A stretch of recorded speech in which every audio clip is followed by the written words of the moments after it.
व्यासपीठावरचे सर्व ज्येष्ठ श्रेष्ठ मान्यवर मंडळी, सर्व विशेष करून पदाधिकारी आणि ज्यांचं नुकतंच आगमन या ठिकाणी झालंय, ज्यांच्या कार्याला सलाम तर केलाच पाहिजे. अण्णा पहाटेपर्यंत जुन्नरला होते, त्यानंतर आंघोळ करून मुंबईला गेले. बिबटची एक महत्त्वाची मीटिंग त्या ठिकाणी मुख्यमंत्री साहेबांनी आदरणीय आमदार साहेबांच्या समोर लावलेली होती आणि त्याही प्रश्नांनी त्या ठिकाणी मार्ग काढून आज आपल्याला या ठिकाणी 9 वाजता आपल्या मेळाव्याला हजर झालेला अशा आदरणीय मंडळीय शोभत आमदार शरद सोडवण्यासाठी एकदा बोलणं काढावं लागेल. काम किती करावं, काम कसं करावं हे मात्र आम्ही इच्छुक जिल्हा परिषद सदस्यांनी या ठिकाणी रागांवरून नक्की घेतलं पाहिजे. दादा, तुम्ही याच्या अगोदर या ठिकाणी बरेचसे इच्छुक उमेदवारांच्या त्या ठिकाणी सहकार्यांची त्या ठिकाणी भाषण झाली. प्रत्येकाचं मत त्या ठिकाणी दादा नोंदवलं. इच्छुक मयूर भाऊ पवार आहेत, इच्छुक बंटी भाऊ कोकणे आहेत, इच्छुक रवी भाऊ डांगर आहेत, इच्छुक संतोषजी घोटणे आहेत आणि दादा मी पण इच्छुक आहे. आमचे संतोषजी घोटणे आता म्हटलं की निष्ठावंतांचा या ठिकाणी अण्णा विचार झाला पाहिजे.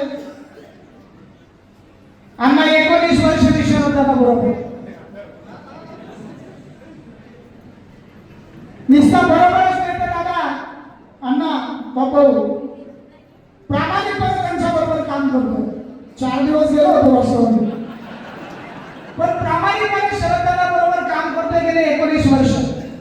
काम सांगायची वाट पाहत नाही, काम करतो. का करतो तर आपला नेता ज्याच्यावर आपण जीवाच्या पलीकडे प्रेम करतो, ज्याच्यावरती प्रेम का करतो तो जो तालुक्यातल्या तळागाळातल्या माणसाची त्या ठिकाणी खबर घेतो, त्याच्यासाठी जीव काढतो, असा नेता जर आपल्याला लाभलेला असेल तर त्याच्यावर जीवाच्या पलीकडे प्रेम केलंच पाहिजे आणि त्या माणसाचा आदर केला पाहिजे. गेल्या 15 दिवस सातत्याने पाहतो, 15 दिवसात आम्हाला 15 दिवसात 5 वाजायच्या आत एकही दिवस झोपले नाही. गेले 15 दिवस जुन्नर नगरपालिकेच्या अनुषंगाने अण्णा प्रचंड शिवाय खातो आम्ही काम करताना. रात्री 1 वाजता खाल्ल्या, पण त्याचं काही वाटतच नाही.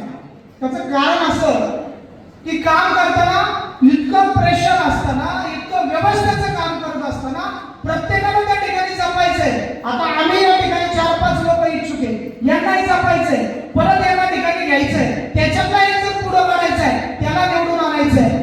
आणि मला एक रात्री दादा तुम्ही झापल्यावर एक गोष्ट अशी आत्मसात झाली. झापलं त्यांनी मला एका विषयात, नेहमी झापतं, त्याच्याशिवाय काय डोस मिळत नाही. ज्या वेळेला आपण एखाद्या व्यक्तीची नोकरी करत असतो त्यावेळेला त्या व्यक्तीशी जर आपण प्रामाणिक असू, बघा मी काय म्हणतो, तर तो व्यक्ती त्या कामातून तो व्यक्ती मालक म्हणून मोठा होणार आहे. त्या मोठा होणाऱ्या मालकाचा फायदा त्याच्या बरोबर सहकार्य करणाऱ्या कामगाराला होणार आहे. हीच गोष्ट या राजकारणात आहे. ज्या वेळेला आपण आपल्या नेत्याच्या प्रामाणिकपणे काम करू, तो नेता ज्या वेळेला मोठा होईल त्याच वेळेला त्या कार्यकर्ता त्या ठिकाणी सन्मान होईल, त्याच वेळेला तो कार्यकर्ता त्या ठिकाणी मान सन्मानाने मोठा होणार. ही गोष्ट आपण प्रामुख्याने सर्व कार्यकर्त्यांनी जाणून घ्यायची पाहिजे. मग का शरदासाठी इतकी मोठी गर्दी होते? महाराष्ट्र राज्यामध्ये 288 आमदार निवडून येतात, त्यातला एकमेव माणूस अपक्ष निवडून येतो. त्याच्या पाठीमागे काहीतरी कारण असतं, त्याच्या पाठीमागे काहीतरी त्याग असतो, त्याच्या पाठीमागे काहीतरी क्रियाशीलता असते, लोकांप्रती असणारी आत्मीयता असते. ते आम्ही जवळून पाहतो गेले 19-20 वर्ष. समाजाच्या प्रती जागरूक किती असावं तर ते आपण इच्छुक उमेदवारांनी शरददादाच्या माध्यमातून पाहिलं पाहिजे. किती जागरूक असावं. शरददादासारखं जागरूक जर राहता येत असेल, शरददादासारखा वेळ जर समाज व्यवस्थेला देता येत असेल तर आणि तरच आपण इच्छुक असलं पाहिजे असं मला इच्छुक उमेदवार म्हणून वाटतं.